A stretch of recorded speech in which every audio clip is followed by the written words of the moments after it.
Welcome Virgo and Crosswatchers to the Virgo Tarot Cafe, a place solely dedicated to tarot readings for our Virgo tribe. If you find any value in the message coming through for you today, then hey, like and subscribe. To be respectful of your time, I've pre-shuffled my Rider-Waite tarot deck, drawn up your cards, and interpreted the message that needed to be delivered to the majority of the Virgo collective. I think you'll find today's message quite interesting. Let's begin. All right, Virgo, settle in. This feels like one of those readings where the story unfolds in layers, and honestly, it has a very real human kind of tension to it. Like something that doesn't start off smooth, but has the potential to become meaningful if it's handled right.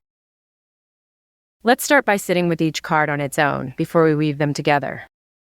The Five of Wands is your opening energy, and it's all about friction. This isn't necessarily a bad card, but it does point to competition, mixed signals, internal or external conflict, and a sense of too many energies in the room. In love, it often shows up when feelings are there, but they're tangled, either because of other people, timing issues, ego clashes, or emotional immaturity. It can also represent playful tension that borders on confusion, like not quite knowing where you stand. Then we move into the Lovers, which is a powerful shift. This card isn't just about romance, it's about alignment, choice, and emotional truth.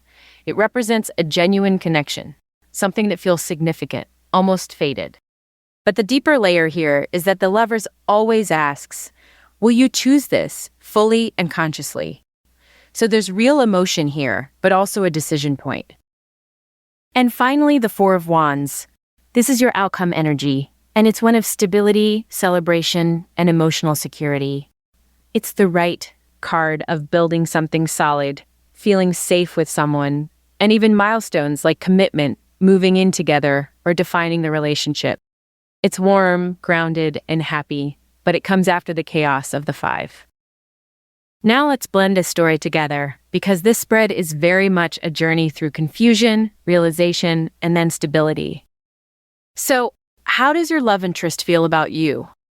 Honestly, Virgo, their feelings are not simple, but they are real.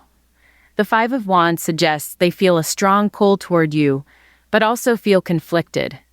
They may feel intimidated by the connection, unsure how to approach you, or even feel like there's competition or risk involved.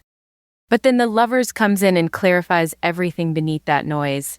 They feel a deep, genuine connection with you. There's emotional and possibly physical attraction, but more than that, there's a sense that you matter. You're not just casual to them. The conflict is surface level. The feelings underneath are sincere. When it comes to their intentions versus their actions, there's a bit of a gap. Their intentions, shown by the Lovers, are actually quite pure. They likely want closeness, honesty, maybe even something meaningful. But their actions, influenced by that Five of Wands energy, can come off inconsistent, confusing, or even immature at times.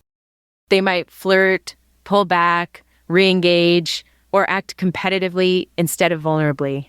So there's this mismatch where what they feel and want doesn't always translate clearly into what they do. Will they actually do something about these feelings? The Four of Wands says yes, but not immediately and not without growth. This person has the capacity to move towards something stable with you, but they have to move through that internal or situational conflict first. If they mature emotionally or if circumstances settle, they're very likely to step forward in a more grounded, intentional way. Now, what should you do? This spread is gently but clearly telling you not to get swept up in the chaos of the Five of Wands. Your role is not to compete, chase, or decode mixed signals. The Lovers asks you to stay aligned with your values. Choose what feels emotionally healthy and reciprocal. And the Four of Wands says, only invest where there is consistency and a sense of emotional safety.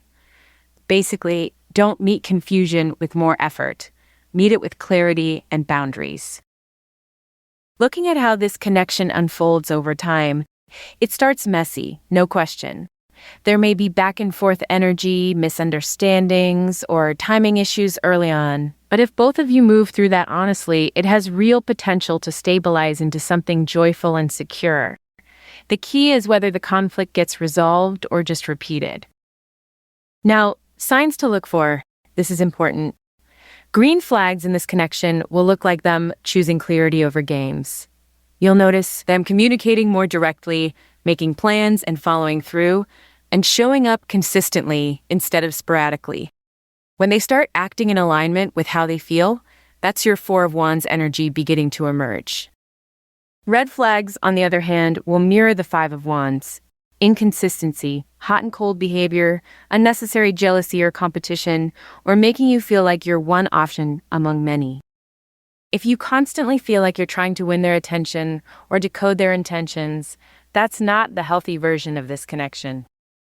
Breaking that down into real-world behavior, green flags look like them texting when they say they will, introducing you into their life, making space for you emotionally, and being honest even when it's uncomfortable. Red flags look like vague plans, disappearing and reappearing, floating without substance, or creating emotional tension instead of resolving it. Your energy in this dynamic is interesting. You naturally come in as someone who tries to bring clarity and meaning to the connection. You feel the depth of the lovers and want to honor it. But in the presence of that Five of Wands, you might slip into overthinking, trying to figure them out, or even feeling like you have to prove your worth. The cards are reminding you, your power is in choosing, not chasing. Now, your most likely outcome if you engage versus walk away. If you engage, there's potential for a rewarding, stable connection, but only if the conflict evolves into clarity. Emotionally, it could feel fulfilling, but there's a risk of stress if the confusion drags on too long. If you walk away early, you protect your peace, but you may always wonder what if, because the connection itself is real. So it's less about staying or leaving, and more about how long you tolerate uncertainty. Let's ground this with a step-by-step approach, because this spread really calls for intention. First, observe. Don't immediately invest deeply. Let their actions reveal who they are. Second, set a quiet boundary within yourself. You will not chase clarity that should be freely given. Third, match energy. If they show up consistently, you open up more. If they pull back, you also step back. Fourth, communicate directly if needed, but only once. Don't over-explain your needs. Fifth, watch for patterns over promises. And finally, choose based on how you feel in the connection, not just how you feel about them. To wrap up your reading, Virgo, this is a connection that starts in confusion, but holds real emotional significance and the potential for something stable and joyful. Their feelings are genuine, but their actions may lag behind. Your role is to stay grounded, not get pulled into the chaos, and only invest where clarity grows. If handled wisely, this could become something solid, but it will require both of you to move from tension into truth. Well, I hope this reading has brought clarity to as many Virgos in the collective as possible. Thank you for visiting the Virgo Tarot Cafe. Come back again soon for more thoughtful and thorough tarot analyses. Please like, subscribe, and take good care. Bye!